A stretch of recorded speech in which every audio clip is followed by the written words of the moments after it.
Trabajo elaborado por Víctor Hugo Arroyo Reyes, matrícula 2023-81033. Materia Derecho Romano. Actividad 5. Las obligaciones. Las obligaciones es el vínculo establecido por el derecho que nos obliga a cumplir determinada conducta. La palabra obligación procede del latín obligationis, que significa estar ligado.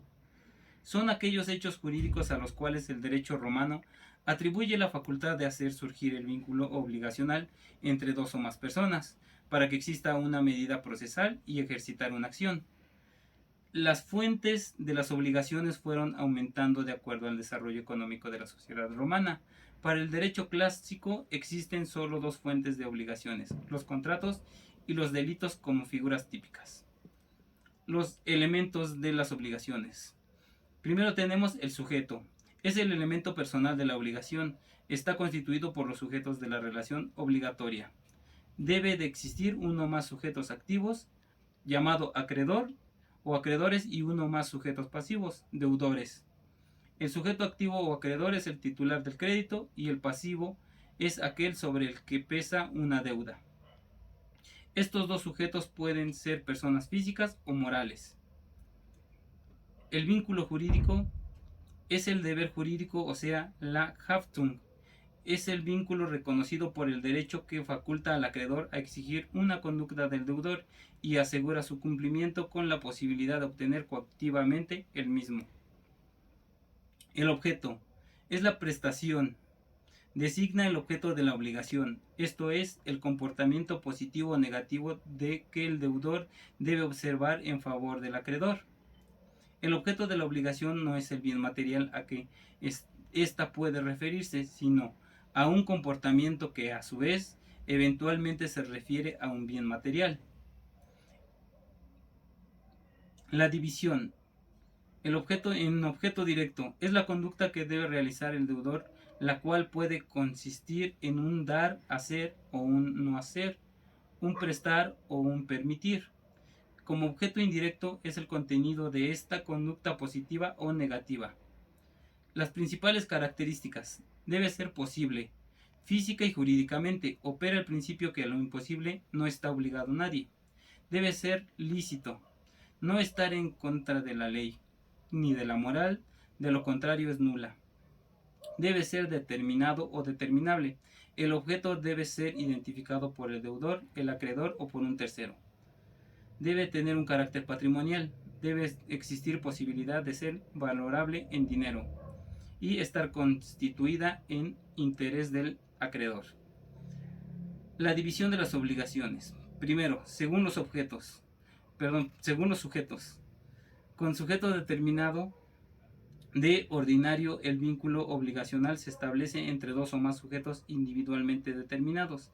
Esto es, desde que la obligación nace y hasta que ésta se extingue, se conoce quién es el sujeto pasivo y quién es el sujeto activo. Existen obligaciones mancomunadas. Las obligaciones cuyo objeto es divisible, pero existen varios sujetos activos, cada uno de los cuales puede exigir solo una parte de la prestación, o bien en la obligación existen varios sujetos pasivos, cada uno de los cuales está obligado a efectuar solo una parte de la prestación. La obligación es única respecto a la fuente de su constitución, pero en relación con los distintos sujetos se divide en diversas relaciones obligatorias, cada una de las cuales es cumplida por separado.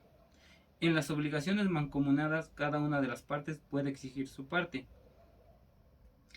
Existen obligaciones solidarias. Son aquellas obligaciones en las que existen varios sujetos activos o pasivos y un solo objeto. Aunque divisible, debe ser satisfecho o puede ser cobrado por cualquiera de los sujetos activos o pasivos de la obligación. La solidaridad activa tiene como característica la pluralidad de acreedores. Cada acreedor puede exigir la totalidad de la obligación. La solidaridad pasiva: existen varios deudores y cada uno de ellos responde por la totalidad de la responsabilidad. La solidaridad mixta, por su parte, existe la pluralidad de deudores y acreedores. Cualquier acreedor puede exigir de cualquiera de los deudores la totalidad del objeto. Entre las fuentes de las obligaciones solidarias se encuentran los contratos. En el derecho clásico, la única forma de conseguir la solidaridad por acuerdo de las partes era a través de un stipulatio. En el derecho justiniano, cualquier contrato puede generar la solidaridad. Sucesión testamentaria. Por declaración de última voluntad expresada en el testamento a través de un legado. Por delitos. En el derecho arcaico y aún en el clásico, los delitos cometidos por varias personas originaban acumulación de obligaciones, y cada uno de los autores debía pagar por entero la pena pecuniaria. Ley, cuando el objeto que deben varios deudores o que se deba a varios acreedores es indivisible.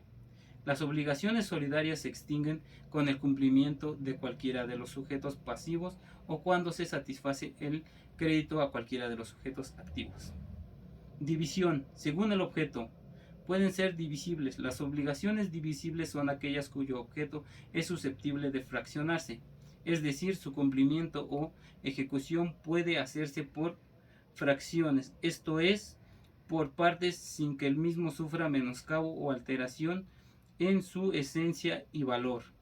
Por regla general son divisibles las obligaciones de dar bienes genéricos. Sin embargo, existen excepciones a este principio. Las obligaciones alternativas, si el objeto estaba concebido como específico.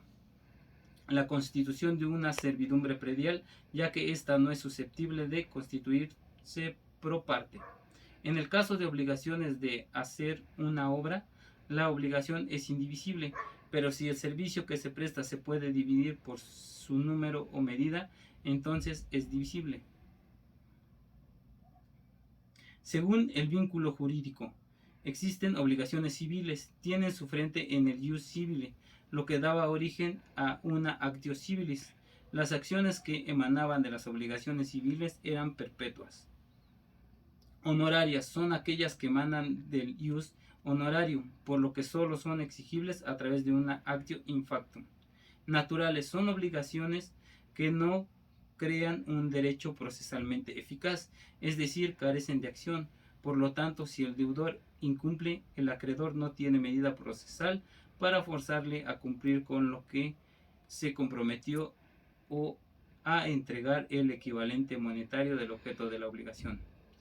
En stricto juris son aquellas obligaciones que en caso de incumplimiento el juez debe valorar conforme a lo estrictamente pactado. De bona fidei. En caso de incumplimiento el juez tomará en cuenta las circunstancias que rodean al caso concreto para conocer cuáles son las obligaciones de cada parte. Las obligaciones unilaterales son aquellas obligaciones en las cuales solo se derivan obligaciones para una de las partes, es decir, el único que tiene deberes es el sujeto pasivo de la obligación y por lo consiguiente el único que tiene facultad de exigir el cumplimiento de dicha prestación es el sujeto activo.